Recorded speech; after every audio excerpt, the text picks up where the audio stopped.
Bonjour et bienvenue, j'espère que vous allez bien. Donc la vidéo d'aujourd'hui concerne le rendez-vous hebdomadaire que je propose concernant le suivi des algorithmes que j'ai mis en place et qui tournent aujourd'hui sur le marché et qui ouvrent et qui génèrent des trades de manière automatique et vous les envoie directement dans votre boîte email. Donc bienvenue sur Option Trading Tool qui est une chaîne spécialisée dans les options. Je suis Patrick, je suis développeur informatique et trader indépendant depuis plus de 10 ans et je me suis spécialisé dans les options. Donc pour ceux qui d'entre vous seraient nouveaux, les algorithmes qui tournent aujourd'hui sur les marchés sont des algorithmes qui ont été backtestés dans un premier temps sur plus de 8 ans d'historique et qui ont, à partir de cette backtest, généré et créé un ensemble de systèmes de trading qui offrent et qui ouvrent des opportunités de trading sur les options et peuvent être envoyés directement dans votre boîte email et ainsi vous évitez de perdre du temps et vous avez des opportunités directement générées. Si évidemment ce type de service vous intéresse et que vous souhaitez pouvoir le tester, eh bien, il y a une offre qui vous est proposée et qui vous permet de tester ces outils pendant un mois et ce de manière totalement gratuite. Et vous aurez également accès à une heure de coaching durant laquelle en fait je vous formerai à l'utilisation des outils, ce qui vous permettra évidemment de ne pas perdre de temps quant à leur compréhension et de pouvoir les utiliser directement et de manière totalement opérationnelle sur les marchés et ainsi de vous faire votre propre idée sur l'utilité d'utiliser de tels produits. Depuis le début, l'ensemble des vidéos que j'ai fait sur les algorithmes n'ont pas eu de commentaires. Alors moi, ça ne me pose absolument pas de problème qu'il n'y ait pas de commentaires, mais peut-être parce que c'est quelque chose qui ne vous intéresse pas particulièrement. Donc si jamais ça ne vous intéresse pas, n'hésitez pas à le dire dans les commentaires. Ou alors, au contraire, si vous souhaitez que continue ces types de vidéos, n'hésitez pas également à le dire, parce que sinon je vais les arrêter et je ne les ferai, je dirais, que de manière mensuelle. Alors peut-être que également c'est une périodicité qui vous conviendrait mieux que l'hebdomadaire, donc n'hésitez pas à me le dire dans les commentaires. Voilà, ben c'est parti, regardons donc ce qui s'est passé cette semaine avec les algorithmes.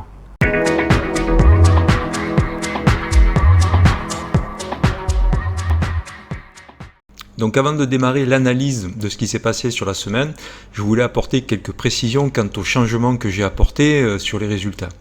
Donc avant, l'equity curve était exprimé en ROI et c'était pas franchement, on dira, le plus significatif de la manière dont les choses se passaient.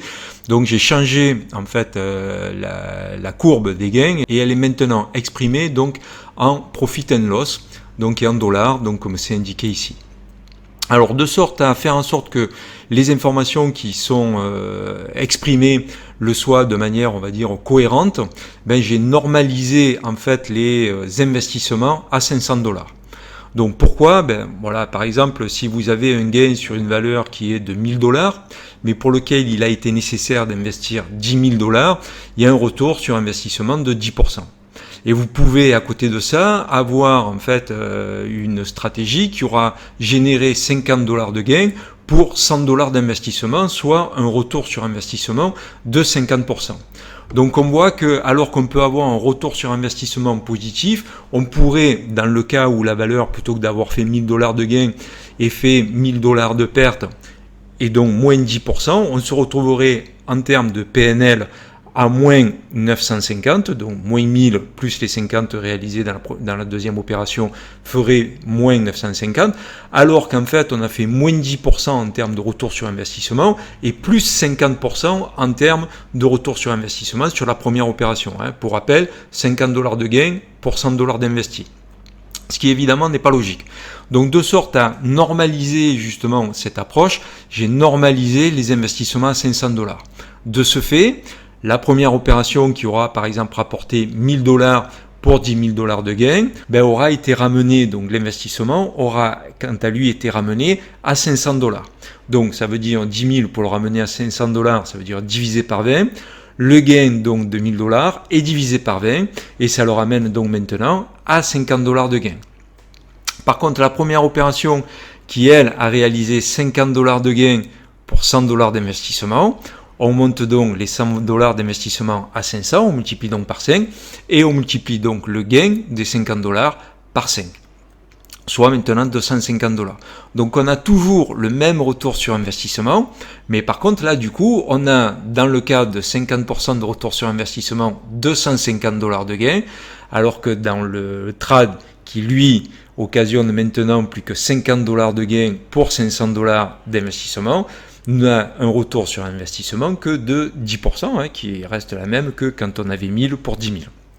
Donc du coup, on a ramené les choses et on les a normalisées de sorte à ce que tout ça soit maintenant cohérent. Pour en revenir donc à l'analyse des trades qui ont été réalisés cette semaine, on a donc un capital qui nous a été nécessaire de 29 500 $ pour un nombre d'opérations de 59. Donc en fait, si on fait 59 multiplié par 500, on a 29 500 $. On a maintenant donc un gain qui est ici, qui représente donc, en positionnant le curseur dessus, donc 13 180 $ de gain, et 13 180 $ de gain ramené à 29 500 $ de capital approximatif pour ouvrir l'ensemble des 59 opérations qui ont été clôturées, cela représente un retour sur investissement de 44%. Et on a un taux de réussite donc de 77,97, soit 78% de taux de réussite. Alors on a effectivement un retour sur investissement quand même assez exceptionnel de 44% sur la semaine. Donc si on regarde un petit peu plus en détail ce qui s'est passé, on voit par exemple que c'est la première fois d'ailleurs que cela se produit. On a une participation au gain des call debit spread de 87% et les puts credit spread ne participent plus qu'à 11%. Et on sait qu'habituellement à peu près les call debit spread rapportent autour de 60% en termes de gains. Là, on a fait un bond de 30%, puisqu'on est passé à 87%. Les puts credit spread, quant à eux, étaient plutôt autour de 25-30%. On est descendu à 11%. Et les call debit spread au niveau de la participation des baisses sont passés de 65%, 60%, qui était à peu près ce qu'on avait pour habitude de voir, à 44%. Et c'est vrai que c'est quelque chose qu'on peut voir ici au niveau de la distribution. Donc si on voit le taux de réussite des call debit spread, il est juste incroyable, puisque on a 84% de trades gagnants, pour à peine évidemment 16% on va dire de trades perdants, et on a un retour sur investissement donc de 117%, pour 74% lorsqu'il y a des pertes. Donc ça, c'est resté à peu près dans la norme, puisque c'est à peu près ce qu'on a, 120% de gains lorsqu'on gagne en moyenne, et 80% lorsqu'on perd. Mais par contre, on a un taux de réussite qui est lui de 84%, d'où ce rendement, ce retour sur investissement de 44% sur la semaine, qui est largement réalisé par les call debit spread. Même si les puts credit spread continuent à être largement bénéficiants, puisqu'on a un taux de réussite qui avoisine les 80%, et on a donc un rapport qui là, lui, est toujours évidemment défavorable au niveau des gains par rapport au niveau des pertes, mais ça c'est normal, c'est la nature même des puts credit spread qui veut ça. Et on a donc un retour sur investissement de 28% à peu près, pour ce qui est des puts credit spread, et une perte de 83% quand une perte est générée. Donc les strangles sont également bien bénéficiaires, puisqu'on a 67% de taux de réussite dans le cas des strangles, pour un retour sur investissement autour de 10%, mais une perte qui est en dessous de 2 fois ce qu'on gagne, puisque on est à 17% à peu près en termes de pertes lorsqu'on occasionne des pertes sur les strangles. Donc en termes de distribution, qu'est-ce que ça donne ? On voit évidemment qu'au niveau des gains, on est quand même aussi bien en termes de gains moyens que de nombre de trades gagnants, on est quand même largement au-dessus de ce qu'on peut constater au niveau des pertes. Donc une excellente semaine, 44% de retour sur investissement au niveau de la semaine.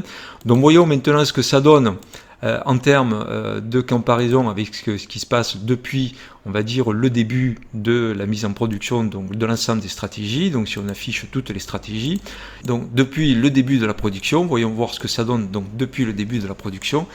Et on a donc là 129% de retour sur investissement pour un capital approximatif nécessaire de 67 000 $. Donc là, pour avoir le capital approximatif nécessaire, ce que j'ai fait, c'est que j'ai multiplié donc le nombre d'opérations ici de 2230 opérations donc depuis octobre 2023, multiplié par un capital nécessaire pour chacune des opérations. C'est la normalisation donc de l'investissement dont on a besoin lorsqu'on ouvre des trades à 500 $. Donc 2230 multiplié par 500, divisé par le nombre de mois, puisque ça c'est le nombre d'opérations totales depuis octobre 2023, soit 7 mois. Donc on va le diviser par 7 puisque grosso modo la durée moyenne de détention des trades est à peu près de 30 jours, donc on va dire à peu près tous les mois. Donc on va dire que le capital nécessaire de manière mensuelle est de 167 250. Et donc le gain total de environ 216 000, c'est 216 000 divisé par 167 250 de capital nécessaire pour l'ouverture de la totalité de ces trades, nous ramène donc à un retour sur investissement de 129%. Voilà, donc il faut évidemment le relativiser, parce que il y a des opérations que dans la réalité on ne va pas prendre, parce qu'il peut y avoir des redondances, des trades qui sont similaires sur une même valeur, mais qui vont juste chercher 50% de return alors que l'autre va chercher 70%, donc il n'y a pas vraiment franchement d'intérêt à prendre l'un et l'autre. Donc d'autre part, il y a la possibilité également que nous, dans la réalité, on ne soit pas pris, parce que automatiquement les trades sont limites, c'est des ouvertures en limite au niveau du middle price qui peut faire en sorte que dans la réalité des trades on n'a pas été pris. Par contre l'algorithme lui, il va nécessairement prendre ce prix en termes de prix d'entrée et prendre le même prix lors de la sortie, le middle price.